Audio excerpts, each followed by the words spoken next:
You all hear me? Yeah. First of all, I want some of that soul curve. gotta have. But really, I think that's a really good question. You know, first of all, I want what people see projected publicly.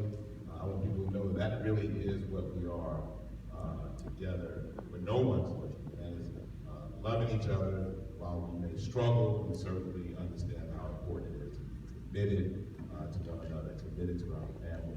And I really want, and we talk about this a lot, I want our children and our children's children to look at us and say they are a great example of a loving, married couple committed to the community, faithful to God. Ditto. myself, right? I just want, I think the biggest message when Darren and I decided to do this conference is that we wanted people to realize that you just gotta be willing to do the work. You know, it's not gonna come easy. It's not gonna come without some bumps and bruises. It's not gonna come without some storms. You know, I think the best piece of advice my grandmother gave me is that this storm too shall pass. And you just have to learn the tools to be able to weather the storms. And I can definitely say that Darren and I are very committed to that and figuring out what tools we need to make it work and to grow stronger together and to stay together, not just for us, but for our family. You know, I think it does a lot for children when they can look at two parents that are working it out. They're doing the work. They're not just throwing in the towel. I tell people all the time, it's a lot easier to throw in the towel and just walk away than it is to stay and do the work. So that would be a lesson I hope people would gain. Darren, what do you want your marriage to represent and stand for? I think exactly what, agreed with my wife, that through it all, we weathered the storm.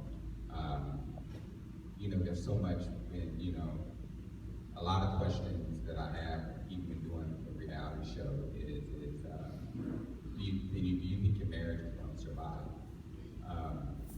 Because that's kind of the stigma. You get on reality TV or show, you're kind of signing the death warrant for your marriage. And I think, in 40 years from now, when we look back at that, people walk down the street and they can say, what are you 40 years from now?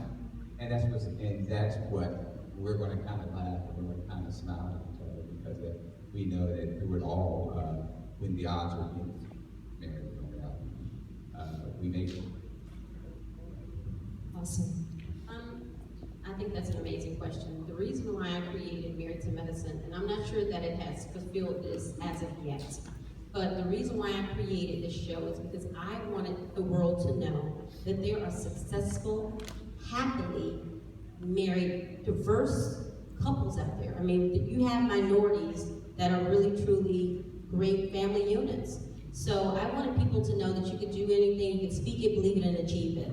So I hope they see our lives and just know it's not perfect, but you have to push through. But you can have anything you want, the sky's the limit, and you just, you have to just speak it, walk out on faith, and speak it, believe it, and achieve it.